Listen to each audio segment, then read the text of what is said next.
visto también muchos esquemas, seguramente también en la secundaria, ya han visto también anatomía. He visto a los doctores que están publicando en TikTok, ¿no? La parte de anatomía, ¿no? La disección.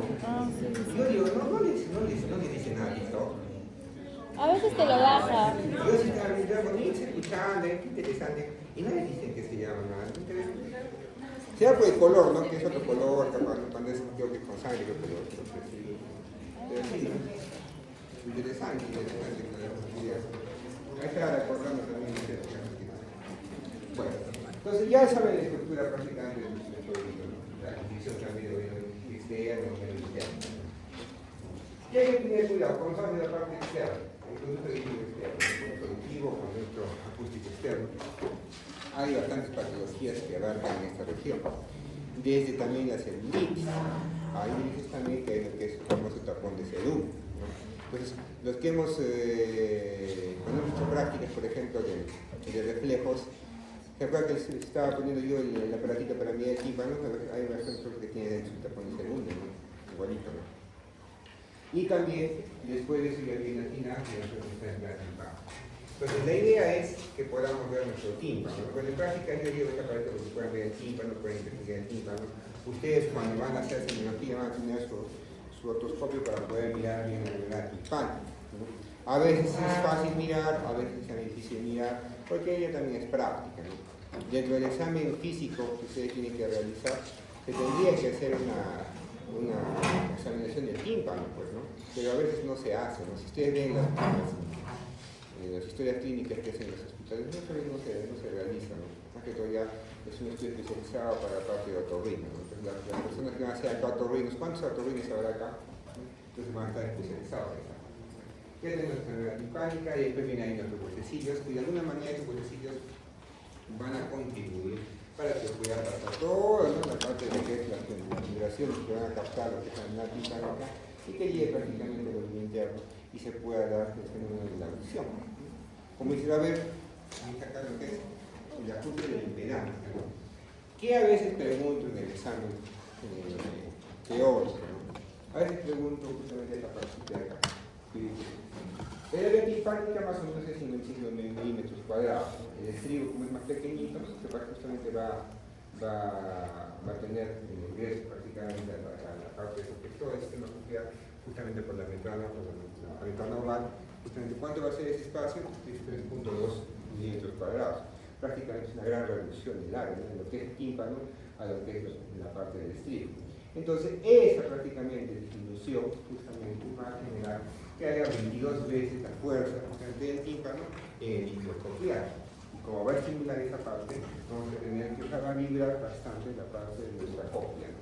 Y esa vibración, de acuerdo a la frecuencia, va a ser traducida en un impulso nervioso que va a ser referido a la parte del cerebro y vamos a escuchar, ¿no?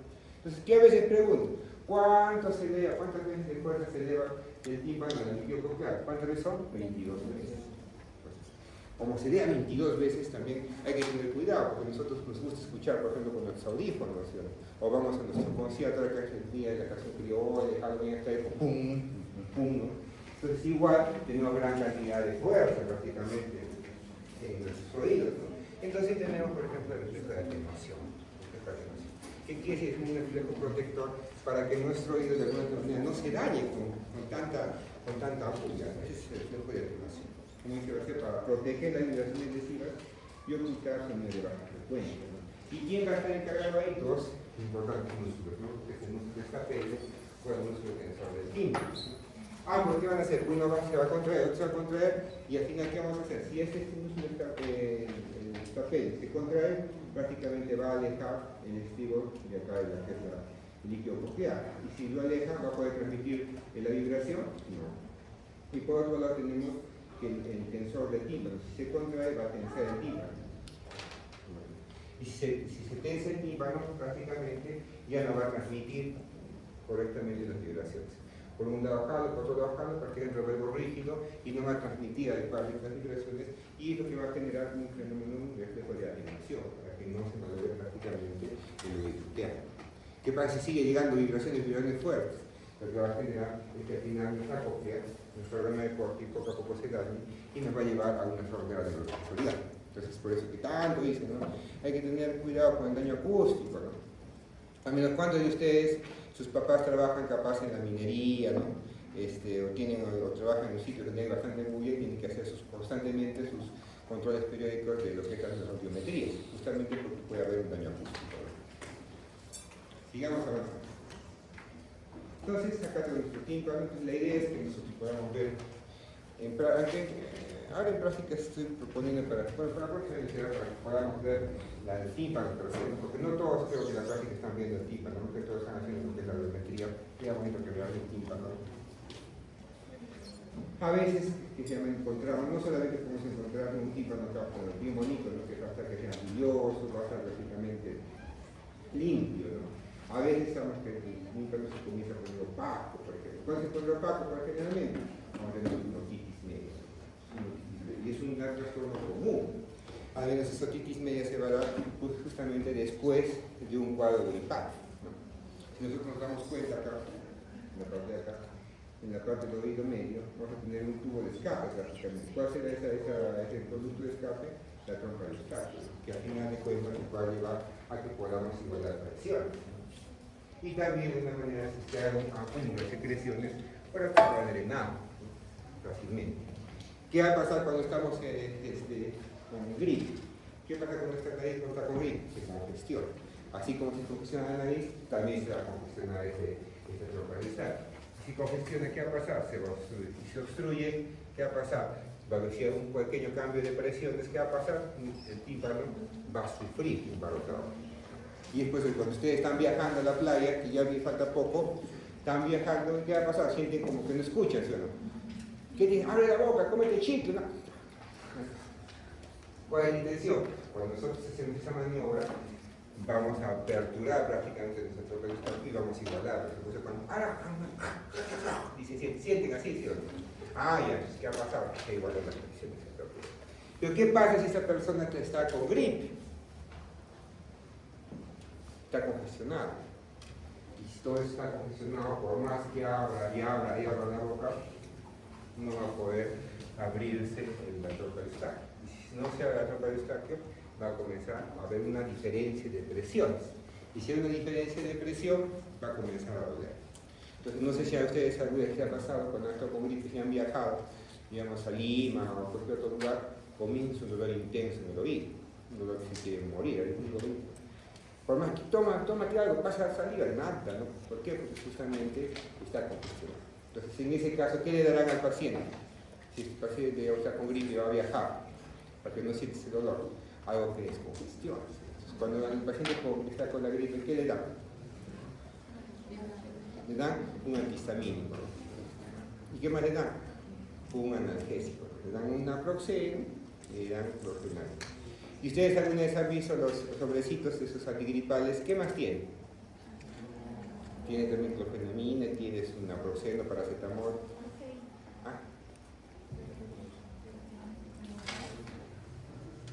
Nunca me vas a ver un clásico. No te digo. Me van a preguntar, ¿no? ¿Qué es uno que es de cristal? Acá el de cristal caliente. ¿Qué tiene el cristal caliente? Confusión.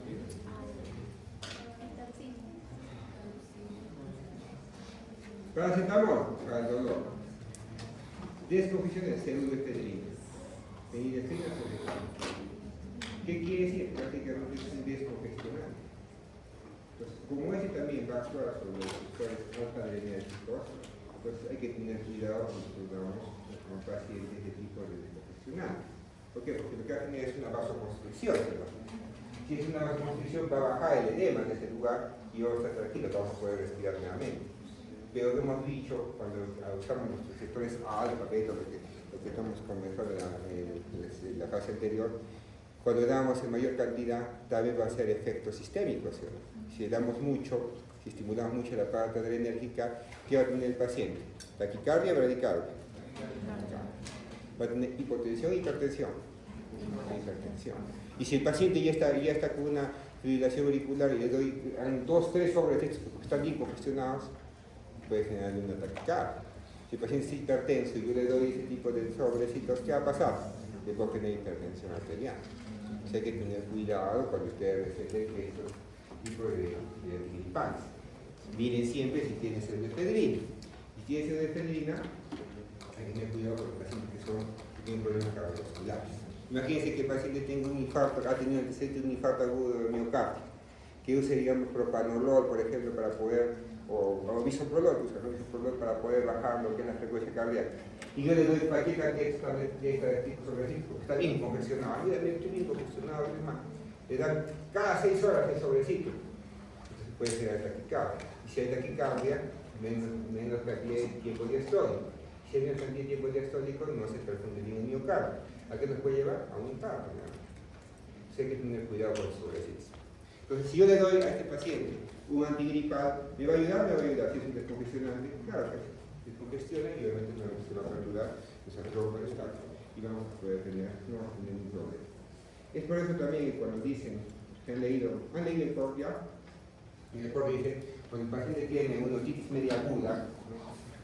¿Qué hay que darle primero? Un descongestionante, ¿no? Hay que darle un antihistamínico, ¿no? Para que de una forma se descongestione esta parte, no dar de frente antibióticos. Si por más que dado eso y hay signos de infección, recién dar antibióticos. Pero ¿qué pasa en nuestros médicos? El paciente tiene una otitis media aguda, está infectado, está con un dolor intenso en el oído, está prácticamente supurando. ¿Qué dice? No puede ser que se llama que es una otitis media aguda.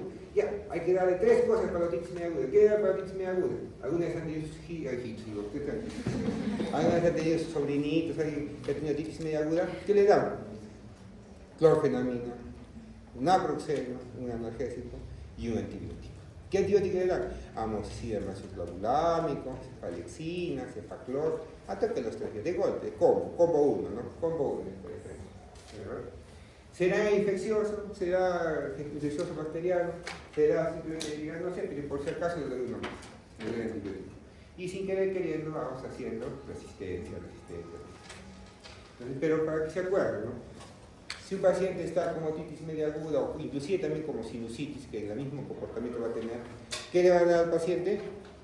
Un antihistamínico, ¿no? O podemos usar también con un descongestionante, un analgésico, naproxeno, paracetamol. ¿Y qué más le damos? Antibióticos si es que vemos que el paciente pueda tener una infección bacteriana. Realmente va a ser así. Entonces, cuando van al hospital, ¿qué le dan? Clofenamina, paracetamol, amoxicilina. ¿No han visto eso? Y eso varía. No le doy clofenamina, le doy loratadina. No le doy loratadina, le doy cetiricina. No le doy cetiricina, le doy bilastina. ¿Para qué? Contar que es un antihistamínico.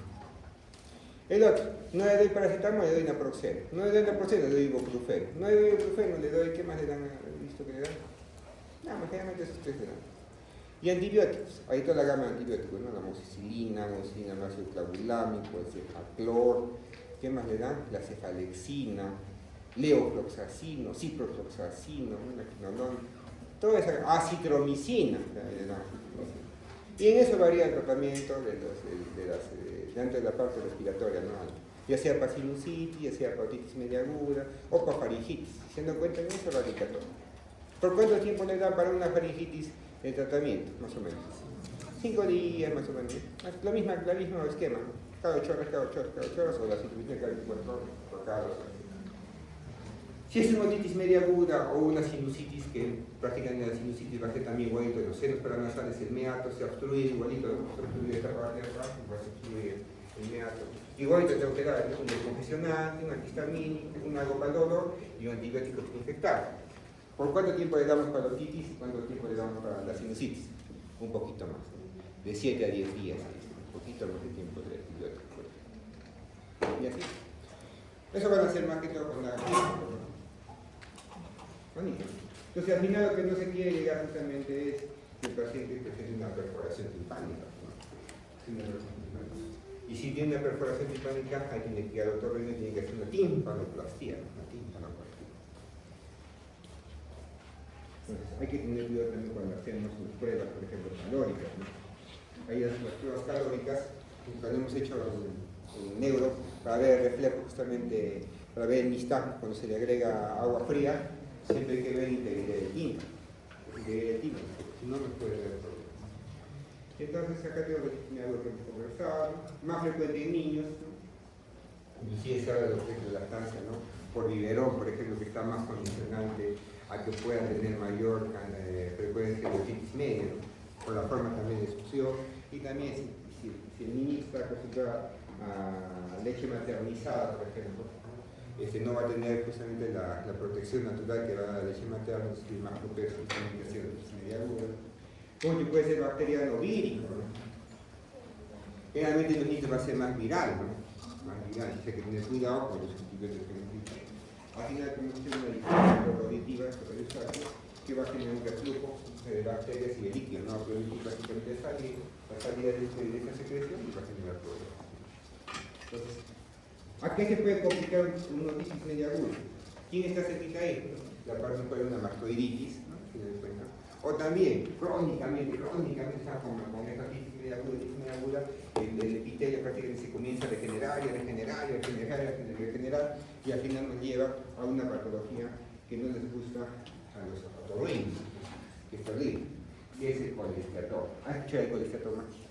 ¿Qué es el colesteatoma? Es prácticamente un acúmulo de material epidérmico y que se comienza, es como algo similar en términos capaz de comparación, porque lo entienden, como un callo, algo así, ¿no? Un material epidérmico que se comienza a englobar.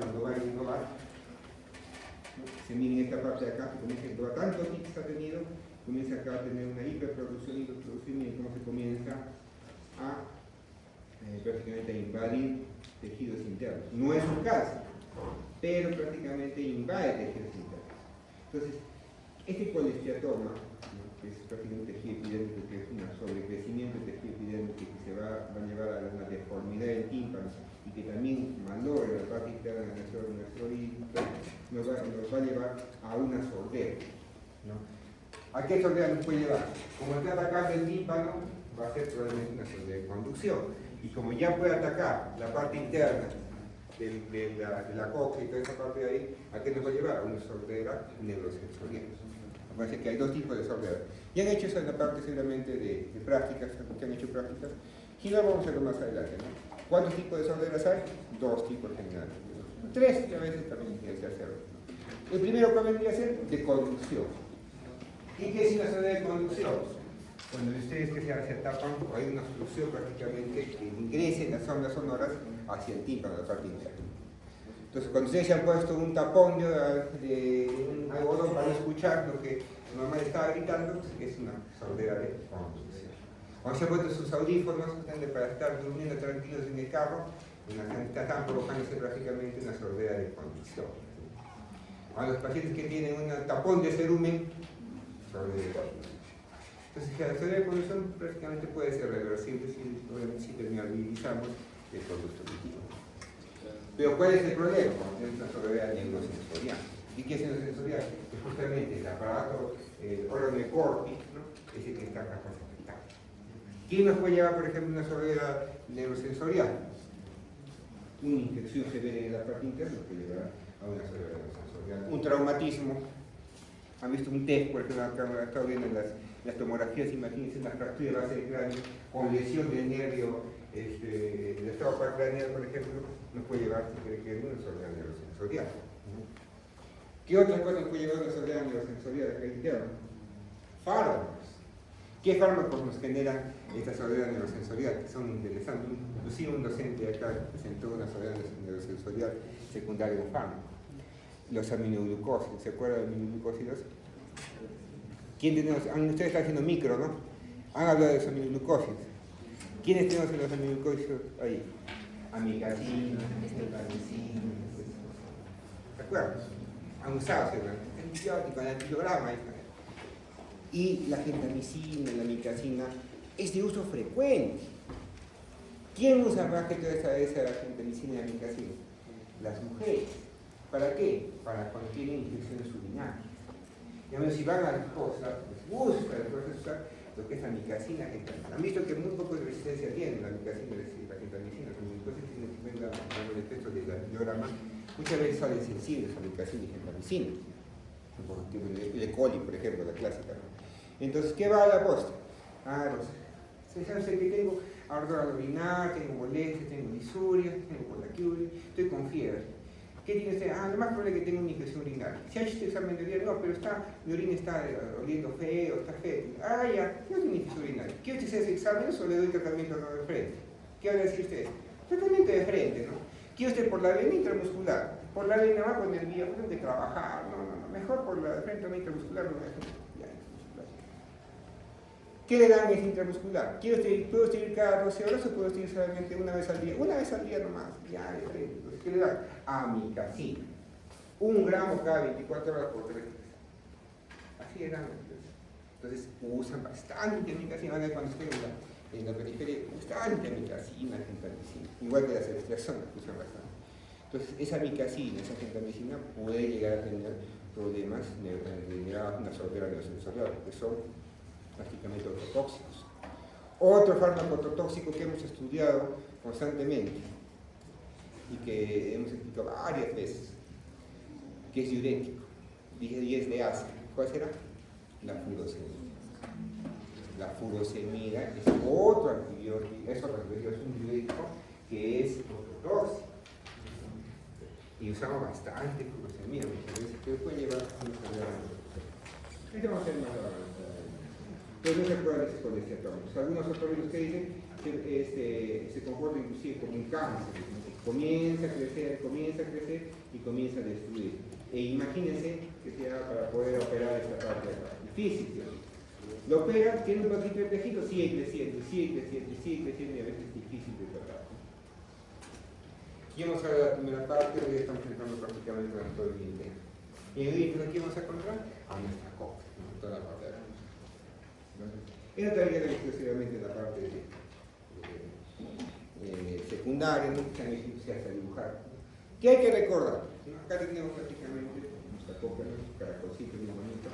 Vamos a tener la rampa timpánica, la rampa vestibular y el conducto coclear en el centro, que también se conoce como rampa media. Entonces, rampa media es igual al conducto coclear y los dos lados vamos a tener nuestra rampa vestibular y la rampa vestibular. ¿Qué hay que saber diferenciar? Que la rampa vestibular y la rampa timpánica, ¿qué tenemos ahí? Lo que es la perilinfa. Y lo que es el conducto coclear, ¿qué vas a tener? La endolinfa. ¿Hay diferencia entre dos sustancias? Sí. Entonces, acuérdense, la perilinfa prácticamente va a ser similar a un líquido que también está cerca de ahí. ¿Qué líquido está cerca de esa parte? El líquido cefalorraquídeo. Va a ser prácticamente similar al líquido cefalorraquídeo, el perilinfa. ¿Cuál es la parte interesante? Lo que es la endolinfa. Y esta endolinfa, ¿no?, va a ser completamente diferente su composición. ¿Qué composición va a tener? Mayor cantidad de potasio y menor cantidad de sodio, en relación prácticamente a lo que es normalmente en todo el cuerpo. Prácticamente está al revés. Y eso nos va a llevar a tener un potencial endococlear, como dice, de más 80 milivoltios. Eso lo dice tanto Guyton como Corr, que dice un potencial endococlear de más 80 milivoltios. ¿Para qué servirá que tengamos en la parte, en la rampa media, el conducto coclear, mayor cantidad de potasio? ¿Cuál es la intención? ¿Cómo despolarizamos a la célula? Con ingreso de o también de cargas positivas. En este caso, por ejemplo, si yo comienzo que se llama tener mayor cantidad de cargas positivas en la parte interior, pues vamos a tener un ingreso de cualquier cantidad de potasio, por ejemplo. Entonces, si yo ingreso cualquier cantidad de potasio a la parte de nuestras células están ahí receptoras, lo que va a generar una despolarización. Entonces, la intención de tener mayor cantidad de potasio, por ejemplo, en el momento, que ahí vamos a mirar lo que decía, y tener como ese potencial endococlear mayor, ¿no?, de 80 milivoltios, que es a costa de quién, ya no mucho del sodio, sino más a costa de potasio. ¿Quién pregunta siempre eso? Es la pregunta del examen. Pues acuérdense que en la endolinfa es diferente que en la perilinfa. ¿Por qué? Porque en la endolinfa, ¿qué va a tener? Una diferente composición de sodio y de potasio. ¿Para qué va a servir eso? Para tener un potencial endococlear, ¿no? Y eso nos va a servir para la despolarización de este órgano corti que vamos a ver más adelante. Sigamos avanzando. Tenemos acá nuestro órgano corti, que va a llevar nuestra información al ganglio espiral, y de ahí prácticamente se va a ir al endococlear y lo va a llevar hacia la parte interna. ¿Qué más tenemos acá? La membrana vascular. ¿Cuál es la membrana basilar? Y acá tenemos nuestra rampa vestibular. La rampa vestibular se va a dividir, ¿no?, en la rampa media justamente con la membrana de Reisner, ¿no?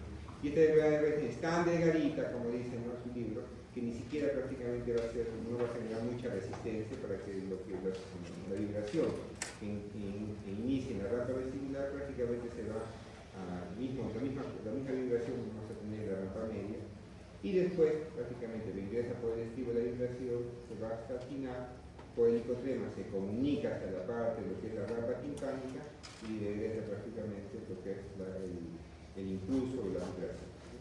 Ingresa por el estribo, va hacia el final, da la vuelta por el hipotrema y regresa prácticamente hasta la parte hacia lo que es la dirección de la ventana redonda. Prácticamente esta ventana redonda, ¿para qué va a servir? Como un desfogue prácticamente de las vibraciones que va a hacer el estribo. Comienza a tener, vamos a gritar, comenzamos a recibir la vibración, comienza a vibrar prácticamente esta parte de acá, comienza a llevar prácticamente todas las ondas sonoras, las ondas de vibración, hasta el final, da la vuelta en el hipotrema y regresa hacia la parte de la rampa timpánica. ¿Y dónde va a terminar? En la ventana redonda. Entonces, como vemos acá habla de lo que es la rampa vestibular, ¿no?, y acá tenemos la parte de la rampa timpánica. Dice acá, rampa vestibular y rampa media. No vemos acá una división. ¿Por qué no vemos una división? Porque justamente nos habla que esta rampa media con la rampa vestibular está dividida por la membrana de Reisner. Esta membrana de Reisner es bien delgadita, prácticamente no se toma en cuenta. ¿Estamos de acuerdo? Entonces, la vibración que va a tener el estribo, ¿no?, que va a llevar el estribo, lo va a transmitir rápidamente a lo que es la rampa vestibular. Y como esta es delgadita, rápidamente, ¿quién va a vibrar? La rampa media. ¿Y quién está en la rampa media? Justamente el órgano de Corti. ¿Sobre quién va a reposar prácticamente este órgano de Corti? Sobre la membrana basilar o lámina basilar, también que lo dice su libro. Entonces había una pregunta de sus compañeros en el pasado. La lámina basilar es igual que la membrana basilar. Entonces, en el libro, si ustedes lo van a leer, ya leí el libro esta parte, pero no están recién, cuando lean el libro, en el inicio les dicen la membrana basilar o lámina basilar. Entonces en el libro lo toman igual. Entonces ustedes van a buscar más bibliografía. La membrana basilar es el componente de acá prácticamente, este componente de acá donde es la membrana basilar. ¿Y cuál es la lámina basilar? La lámina basilar en una literatura lo constituye la parte ósea prácticamente. Inclusive si ustedes ponen ahí, buscan, la lámina basilar es la que no vibra, la membrana basilar es la que sí vibra. Pero en el libro, por ejemplo en el Guyton, nos habla que la membrana basilar y la lámina basilar es lo mismo, no se van a confundir. El año pasado me preguntaban esto. No se olviden que la membrana basilar y la lámina basilar para el libro del Guyton es prácticamente lo mismo. Entonces, como hemos visto, acá está vibrando prácticamente el estribo, ingresa prácticamente la vibración, ¿no? Y esta parte de acá, en esta cópula, va a generar una resonancia. Y esa resonancia, ¿no?, vamos a tener algo específico. Una parte que va a ser cercana a la membrana oval, y otra parte que es cercana a lo que es el hipotrema. ¿Qué quiere decir? Una parte proximal, la parte del estribo, y una parte distal, la más profunda, que es cercana al hipotrema. En lo que es cerca de la membrana oval, vibra con sonidos de alta frecuencia. Y la que es cercana, que es el hipotrema, o sea, la parte más distal, vibra, como dicen, más con sonidos de baja frecuencia. Alta frecuencia y baja frecuencia. Ahí nos habla también de las fibras que van a constituir la lámina basilar, la membrana basilar o la lámina basilar. Entonces, las que son más cercanas a la membrana oval son cortas y rígidas. ¿Con qué intención? De captar las vibraciones de alta frecuencia. En cambio, las que están más lejanas, más distantes, ¿no?, cerca de lo que es el hipotrema, la parte final, son de va a captar los sonidos de baja frecuencia, y estas fibras justamente van a ser largas y flexibles. Más o menos similar a una guitarra, pues, ¿no? Si una guitarra, generalmente Para que vibre una de alta frecuencia, generalmente son las cuerdas son bien que sean bien tensas, ¿no? En cambio, la parte para que vibre un bajo, por ejemplo, va a ser más larga, más precisa, realmente más flexible, que no está tan a tensión justamente en la cavidad. Entonces, esta parte de acá, como están en colorcitos, se pregunta a veces en la parte del examen. No se olviden, están cerca de la ventana oval, que van a captar sonidos de alta frecuencia. Los que estén más distantes, ¿qué van a captar? Sonidos de baja frecuencia. Entonces, ahí viene una pregunta hacia ustedes. Si yo comienzo a usar los audífonos, o voy a escuchar música alta frecuencia, o un paciente o capaz trabaja con altos sonidos, ¿cuál se dañará más? ¿La primera parte o la última parte? La primera parte. Y si daña la primera parte, donde va a recibir prácticamente toda la fuerza de las vibraciones, ¿qué vamos a perder primero? La capacidad de sentir sonidos de alta frecuencia. Entonces, después los adultos mayores, ¿qué hacen? ¿Podrán sentir sonidos de alta frecuencia? No. ¿Qué van a poder sentir? Sí, la parte más profunda, los de baja frecuencia. Después, como dicen el abuelito, ¿hasta hay otra cosa? ¿Qué? ¿Hasta hay otra cosa? Sí. No comienzan. ¿Por qué? Cuando ustedes aumentan la voz, comienzan a engrosar también la voz, y cuando ingresan la voz, es un sonido de baja frecuencia. Que comienzan a escuchar el sonido. ¿Cómo se llama eso cuando van perdiendo la capacidad auditiva de los adultos? Presbicia era palojito, ¿no? ¿Cómo se dice entonces palojito? Presbiacusis. Todos vamos a llegar a tener esta presbiacusis. Alguna vez vamos a tener esta presbiacusis, igual que esta presbiacusis. Triste la verdad. Igual tenemos que hacer la ventana oval, ¿no? Comienza a entrar la vibración, la transmisión cognitiva, ingresa acá. Y hasta el final llega el glicotrema. El glicotrema pasa al otro lado y realmente comienza a regresar. ¿Y dónde va a terminar? En la ventana redonda. ¿Para qué va a servir entonces la ventana redonda? Va a ser como un desfogue de las vibraciones que han ingresado prácticamente a través de este. Y acá tiene prácticamente nuestro órgano de corte, prácticamente. Que vamos a hacer más bonito posteriormente, ¿no? Bueno, ¿no? Ya hemos visto esta parte de acá, ¿no? Con semicircular, con el ventrículo, máculas, toda esta parte para ver lo que es el sistema vestibular, que ya hemos estudiado. Y ahora que estamos viendo la otra parte, ¿no? El nervio coclear, que miren, de toda la parte, desde la parte inicial, desde la parte final prácticamente, toda la parte de la cóclea va a recibir prácticamente inervación. ¿Para qué? Para que pueda llevar la información hacia la parte central. Entonces, acá llevará información de sonidos de alta frecuencia y acá llevará información de sonidos de baja frecuencia, ¿no? Cada uno va a tener prácticamente una extensión. Entonces, eso también es interesante ver, ¿no?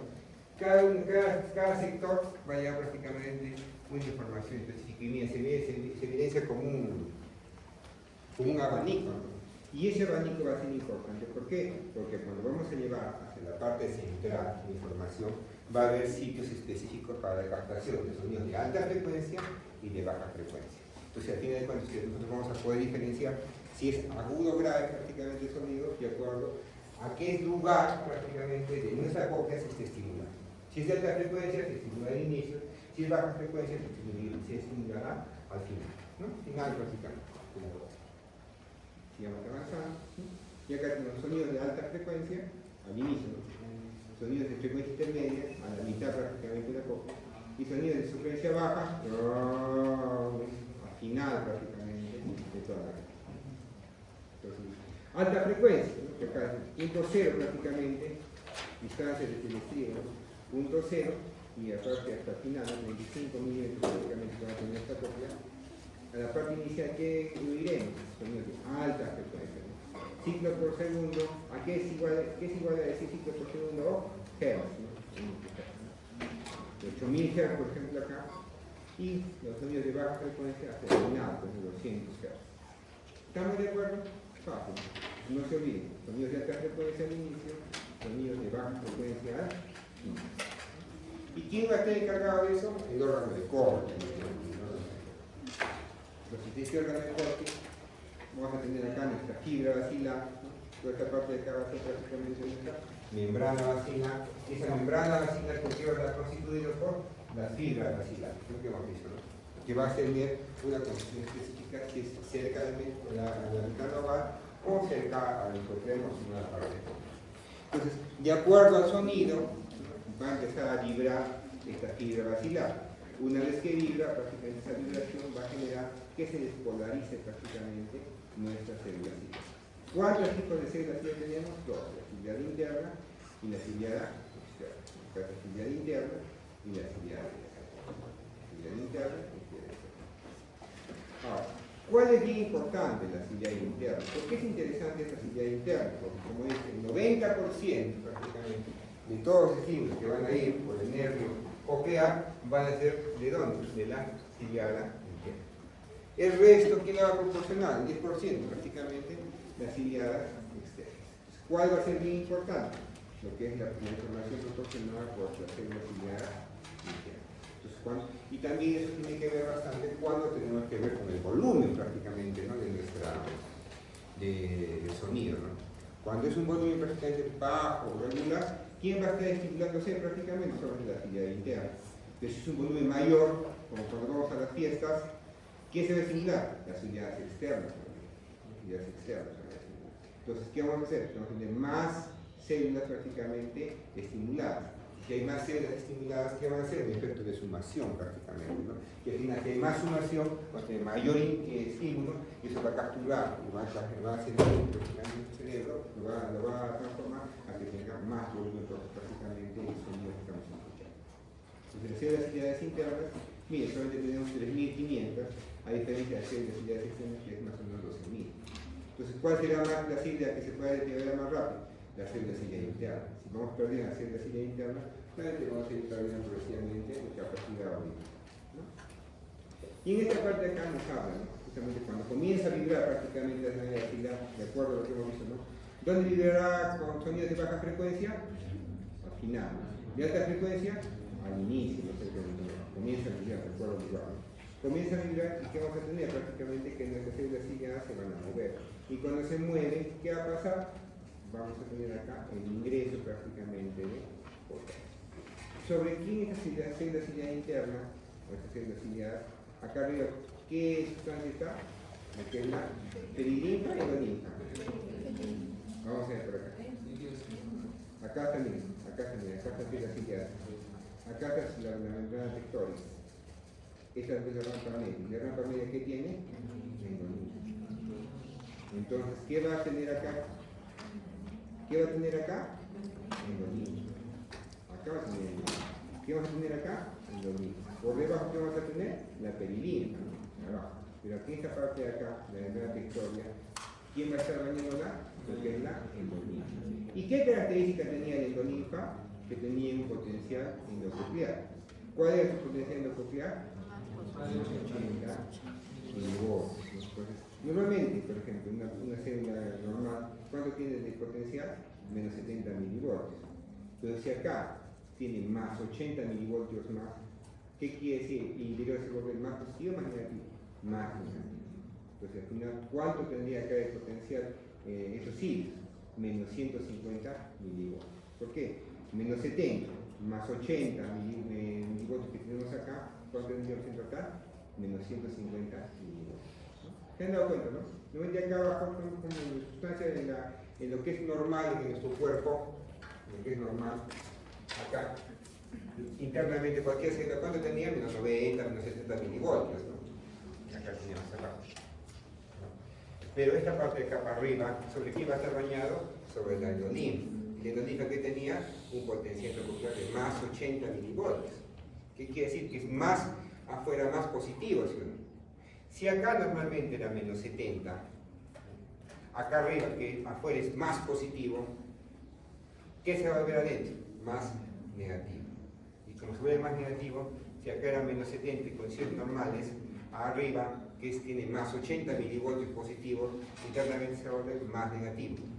Después menos 70, más lo que es el 80 milivoltios, vamos a tener en total menos 150 milivoltios, que es lo que habla su libro. ¿Se han dado cuenta más o menos, no? La cosa es que se hace de contra, que se llama de negativo del interior. Con qué inercia también para que cuando se mueva prácticamente, comienza a vibrar cuando comienza a vibrar prácticamente se va a aperturar prácticamente los canales de potasio, ingresa potasio. ¿Por qué ingresará potasio?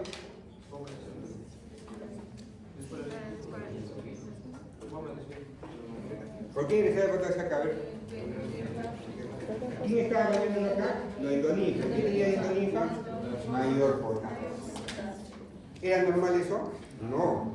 Como no es normal, entonces acá sí va a entrar prácticamente el potasio. ¿Normalmente debería entrar? No debería entrar. Pero como el endolinfa tiene mayor cantidad de potasio, ahí sí recién ingresa. ¿Estamos de acuerdo? Es la diferencia, se da cuenta, ¿no? Hay una diferencia ahí. Entonces, digamos, acá tenías que tener la bomba de sodio de potasio, pero no, acá no hay la bomba de sodio de potasio, sino que prácticamente, como es una proteína de unión de extremos, que prácticamente es como una tapita, ¿han visto? Se mueve y como es rígida esa proteína, simplemente va como que vamos a destapar, ¿no? Y va a ingresar prácticamente sin ningún problema el potasio. Digamos, ¿cómo entra el potasio, sí o no?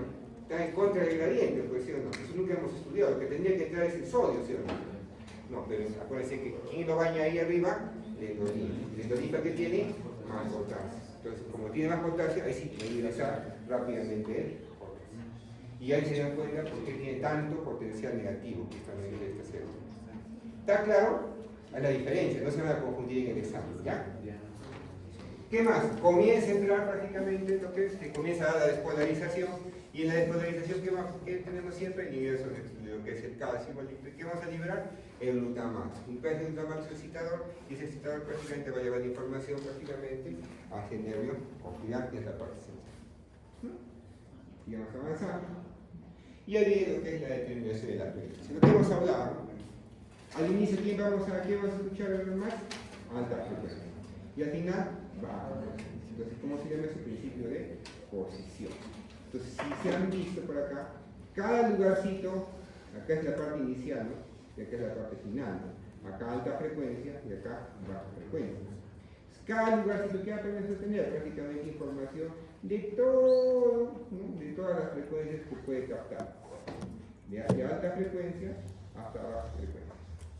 Y todo eso va a llevar la información. ¿Cómo se llama eso? El principio de posición. Al inicio que vamos a captar, alta frecuencia, y al final, baja frecuencia. Entonces, método fundamental para que se me explique. Lugar estimulable de la lámina basilar o membrana basilar. ¿De qué va a determinar, quién va a determinar, digamos, el lugar donde va a vibrar, digamos, qué va a determinar qué lugar es el estimulado, ¿no? Según donde vive prácticamente la membrana basilar, ¿no? Comienza a vibrar. Si comienza a vibrar al inicio, será de alta frecuencia. Si comienza a vibrar a la mitad, será de frecuencia intermedia. Si comienza a vibrar al final, será de baja frecuencia. Y si comienza a vibrar al final, comienza a estimular prácticamente estas fibras de acá, y van a transmitir al cerebro. Y va a seguir un mismo camino hasta el final, que nos va a llevar al cerebro. Y cuando llega al cerebro va a haber zonas para que puedan estimular la área de baja frecuencia o de alta frecuencia. ¿Estamos de acuerdo? Todo tiene un caminito, ¿no? Como un solo caminito. Si es alta frecuencia, estimularé prácticamente la región de alta frecuencia. Si es baja frecuencia, estimularé la región de baja frecuencia. ¿No? Como un abanico prácticamente, ¿no? Lo que es la parte de medio.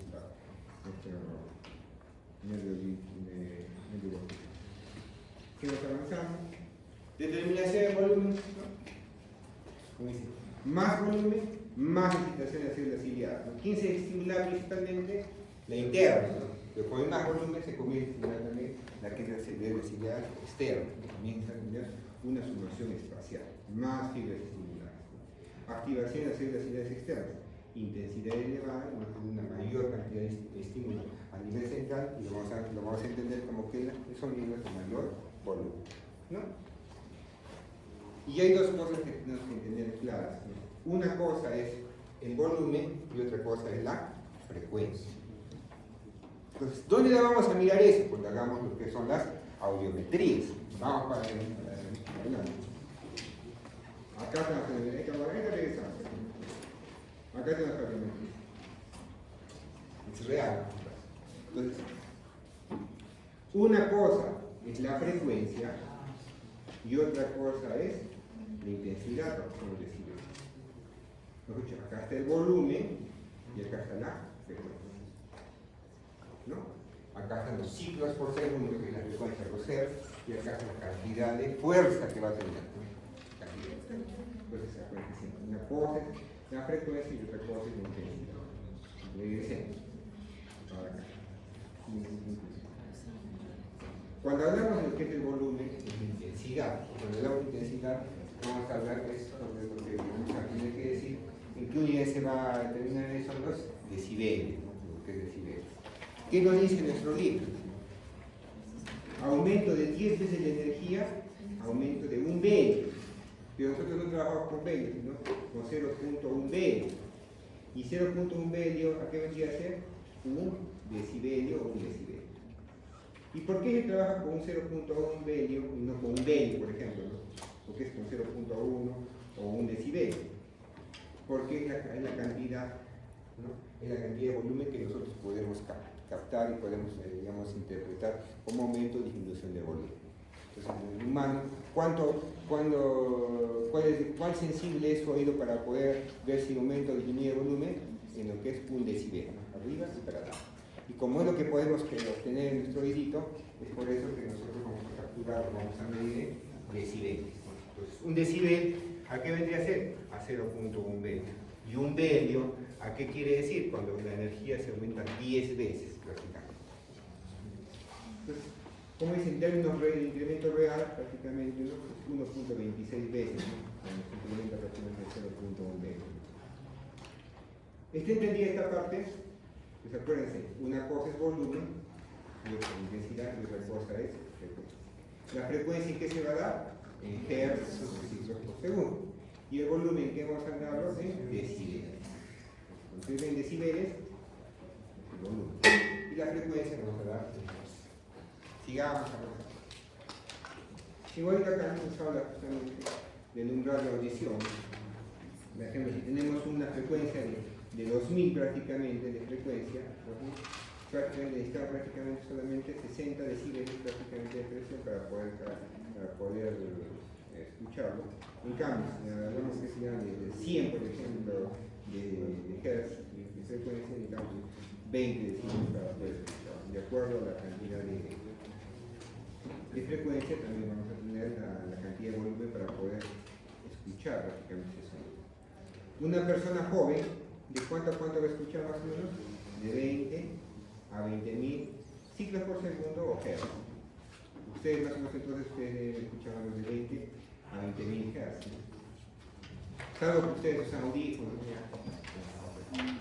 Los ancianos bajan, ¿no? De 50 a 800 hertz.